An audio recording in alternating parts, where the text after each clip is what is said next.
നമ്മുടെ ഈ രാഹുൽ മാങ്കൂട്ടത്തിനെതിരെ ഗുരുതരമായിട്ടുള്ള ചില ആരോപണങ്ങൾ യുവതികളൊക്കെ ഉന്നയിച്ചിട്ടുണ്ട്. പരാതിയായിട്ട് നൽകിയിട്ടില്ലെങ്കിൽ പോലും യൂത്ത് കോൺഗ്രസ് അധ്യക്ഷ സ്ഥാനം രാജിവെച്ചു. പക്ഷേ അദ്ദേഹം ഇപ്പോഴും MLA ആയിട്ട് തുടരുകയാണ്. ഇതിൽ അഭിപ്രായം ഇങ്ങനെ നിങ്ങൾ ചാനലുകൾക്ക് ഇങ്ങനെ പല സ്പെക്കുലേഷൻസും അദ്ദേഹം ഇങ്ങനെ രാജിവെക്കാൻ പോകുന്നു എന്നൊക്കെ പറഞ്ഞു കണ്ടു. ഞങ്ങൾക്ക് അങ്ങനെ അത്തരത്തിലൊരു വിവരവും സ്പീക്കേഴ്സ് ഓഫീസിന് സ്പീക്കർ നേരിട്ട് അറിയിച്ചിട്ടില്ല. അതത് വ്യക്തികളും പാർട്ടിയുമാണ് തീരുമാനമെടുക്കുന്നത്, ഞങ്ങളല്ല.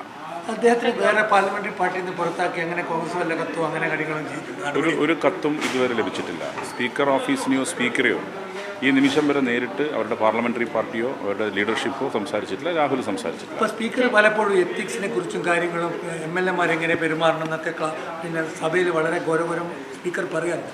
ഒരു MLA ഇത്രയും പൊതുസമൂഹത്തിൽ ഈ രീതിയിൽ ഒരു മാതൃകയല്ലാത്ത രീതിയിൽ പെരുമാറുന്നതിനെ കുറിച്ച് സ്പീക്കർ അഭിപ്രായം അല്ല, ഞാൻ പറഞ്ഞല്ലോ, അതത് വ്യക്തികളും പാർട്ടിയുമാണ് തീരുമാനിക്കേണ്ടത്. അതത് വ്യക്തിയും പാർട്ടിയും തീരുമാനം എടുക്കേണ്ട കാര്യമാണ്. അതിനകത്ത് സ്പീക്കർക്ക് റോളൊന്നുമില്ല.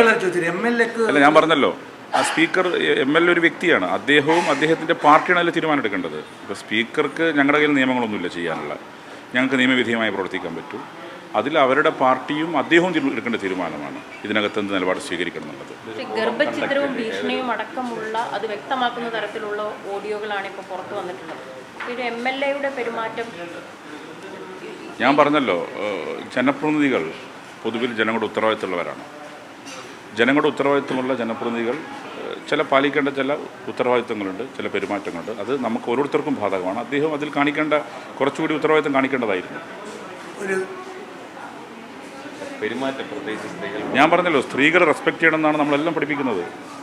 നമ്മൾ സ്കൂളിൽ പഠിക്കുന്നതും വിമൻ ഷുഡ് ബി റെസ്പെക്റ്റഡ് എന്നാണ്.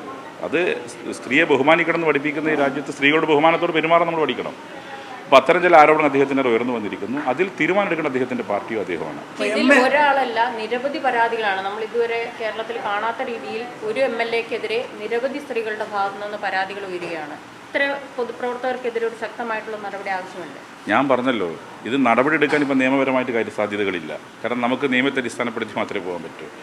ഇത്തരം പെരുമാറിയ ആളുകൾക്കെതിരെ നിയമപരമായ നടപടി സ്വീകരിക്കണം നിയമം ഞങ്ങളുടെ കയ്യിലില്ല. അത് തീരുമാനിക്കേണ്ടത് ആ വ്യക്തിയും അദ്ദേഹത്തിൻ്റെ പാർട്ടിയുമാണ്.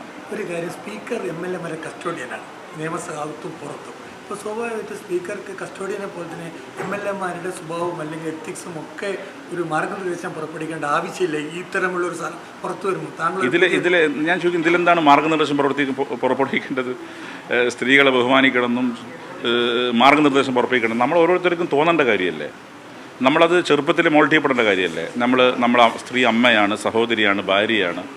അപ്പോൾ ആ നിലയിൽ സ്ത്രീകളെ ബഹുമാനിക്കണമെന്ന് നമ്മൾ ചെറുപ്പത്തിൽ പഠിച്ചു വരുന്ന കാര്യമല്ല. അതിൽ സ്പീക്കർ എന്ന നിലയ്ക്ക് എന്താണ് കോഡ് ഓഫ് കോണ്ടക്ട് പുറപ്പെടുവിക്കേണ്ട കാര്യം എനിക്ക് മനസ്സിലാവുന്നില്ല.